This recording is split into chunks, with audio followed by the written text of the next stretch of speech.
Everybody, thanks so much for listening to Fire Breathing Rob. If you're listening to us for the first time, please like, subscribe, and share on YouTube. Also do that on the podcast if you're listening to us on there. And if you're listening to us on the radio, on a radio station, thanks so much. Please pass this interview around and listen to our other shows.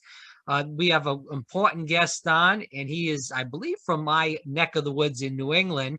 We'll talk a little bit about that in the interview as well. He has a book that just came out on November 2nd, The Land of Cockaigne.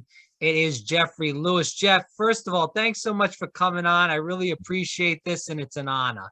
Thanks for having me, Rob. Glad to be here. So it's a pretty good alternative to Black Friday. Right? Yeah, you ain't kidding.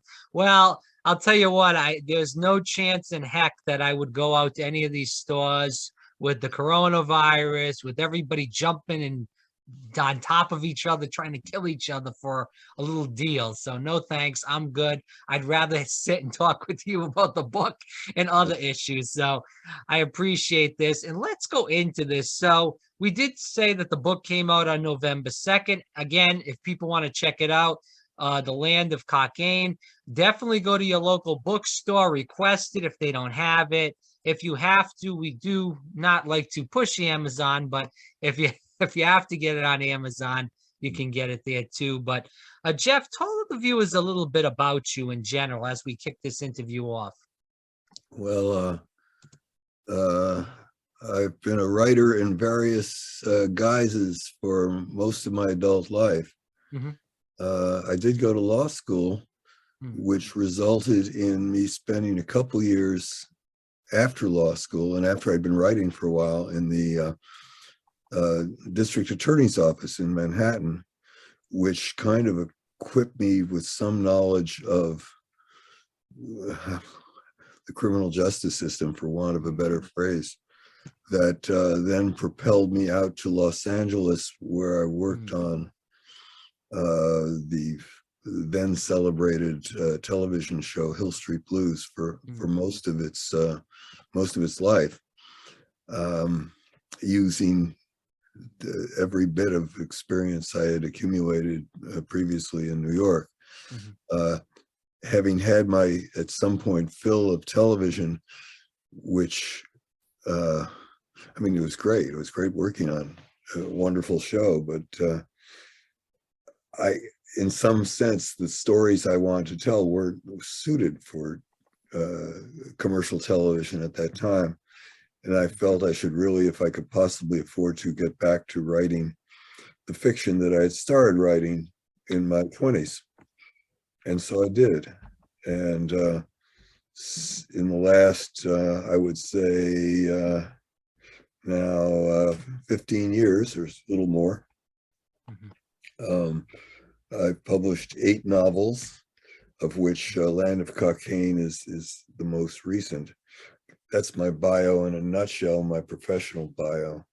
I would add it's been a good ride. Again, Jeffrey Lewis here, Land of Cockaigne. Definitely check it out in bookstores right now. If your bookstore doesn't have it, just ask them. I'm sure they can order it, or it's on Amazon.com. Again, Land of Cockaigne.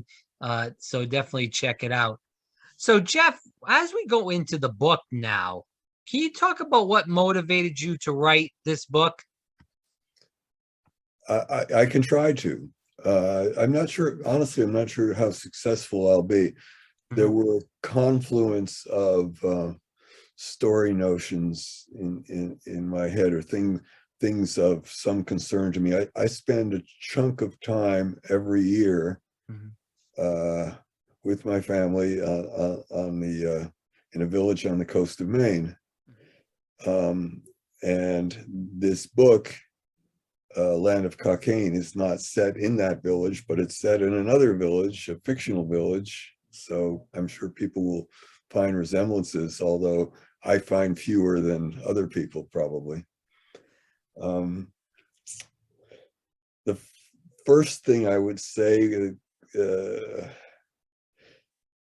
came to my mind as a story I'd heard at least a decade ago. It seems like that anyway. Of a couple in our village who had they had lost a child, the death of a child, and in the child's memory had thought to build organize a drug rehabilitation clinic somewhere outside the village. That never came to pass. The people moved away. And I'm not even sure I have the story right. But I remembered it in the fashion I described to you. And I thought, oh, how would I, how would I respond? How would people I know respond? How would people I don't know respond if such a thing happened? Now, such a thing doesn't happen exactly in the land of Cockaigne, but something pretty damn close does. That I'd say that rumination probably was the largest portion of what shaped my pursuing or developing the story. The second, I would say, possibly, was perhaps you were aware of it, but the person who was governor of Maine in 2016, about 4 or 5 years ago, in fact, made a very both vulgar and impolitic, if depending on how your politics run. Yeah, Governor LePage, right. Statement about drug dealers from Connecticut and New York coming up with names like DeMoney and Smoothie and Shifty, which he swears were real names, and I don't know. Maybe could be. In any event, and they were coming up and selling their drugs and then impregnating white girls before they left, which made national news at the time. Yeah. And it was kind of again, depending on your politics, but for more people than not, a kind of a black mark against the state. I mean, it certainly didn't show it to great advantage. And anyway, I started wondering, well, if there was, if a bunch of kids from somewhere, some city environment somewhere in the Northeast had come up for a couple of weeks in Maine, how they would react to hearing that statement. Then other things filled in, I mean, I had worked in the DA's office, so I was aware of a kind of diversionary programs that determined that there could be some kids coming up to the coast of Maine for a couple of weeks. There had been at least rumors in our village, or maybe it was in a neighboring village, of some Silicon Valley success stories, shall we say, coming to live in the village.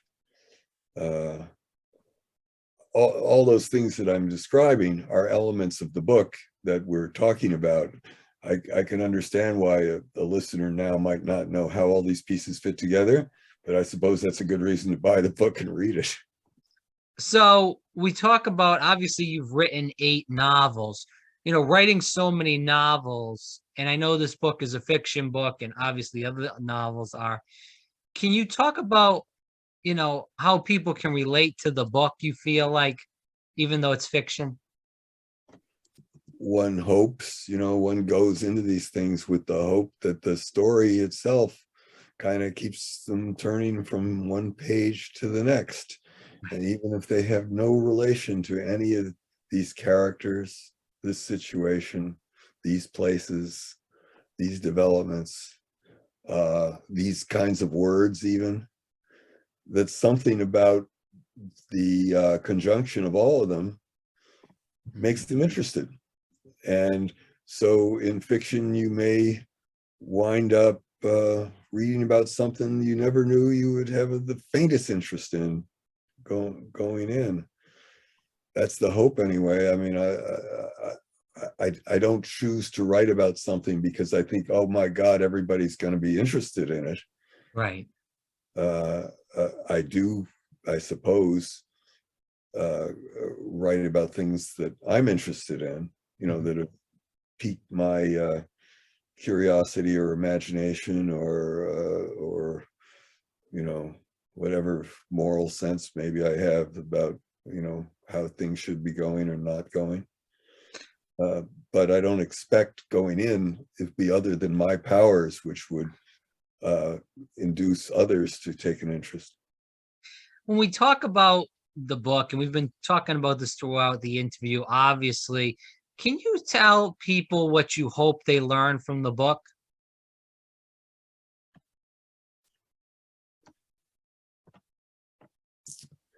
Well, I hope they come away from the book feeling they didn't waste their time and money, first of all. I guess that's my pat answer, but although it's my pat answer, it's probably my most truthful one. Having said that, I am once I've finished writing a book, I suppose I'm one of those people who step back and begin to think that my view of the book is no more valid or profound or observant, and in many cases probably less so, because I tend to forget things, than the readers of the book. So once I'm done with a book, I don't have a program according to which I think or expect readers to respond. I'm interested to know how readers do respond. And when I hear how readers respond, I respond in turn. If people say, "Oh, I hate that crap," I think, and then I think, "Oh no, why?" Or if they say, "I love Walter. Walter was so cool." I wonder, I can either think why or I think he's cool too. It's good. I'm glad we agree. But I'm not a message kind of guy particularly. I try and elucidate situations that I think are to one degree I'm understating the case to say of human interest, because that sounds trivial, sounds like an animal show on TV, but something that has some compelling reason for people to pay attention. But I'm not prescriptive at all as to what one's response to that situation needs to be or ought to be. We are blessed to live in an open society. And if I had one thing to say, at the current moment, I hope we keep it. But with the last question, where can people find more about you, learn more about you, whether it's social media, website, wherever it may be? I think there's I don't really do social media. You're smart. I follow the lead of my character, Walter Rath, who was a pioneer in Silicon Valley and, does not like the idea of likes being a button or whatever it is. Right. But I do have an Amazon authors page. And there's a bit of information there. The best way to get to know me, honestly, if people are interested, is to read my books. Right. Very good. I've Googled, of course, I Googled the names of my books to see, what's being written about them and so on. I don't think I've ever Googled my own name alone out of terror or disinterest. I'm not sure which. I can't tell you what's there. I know there's a few paragraphs on the Amazon authors page. And if there's a way to get in touch with me through my publisher or otherwise, I'm happy to have dialogues with people and talk about my books more.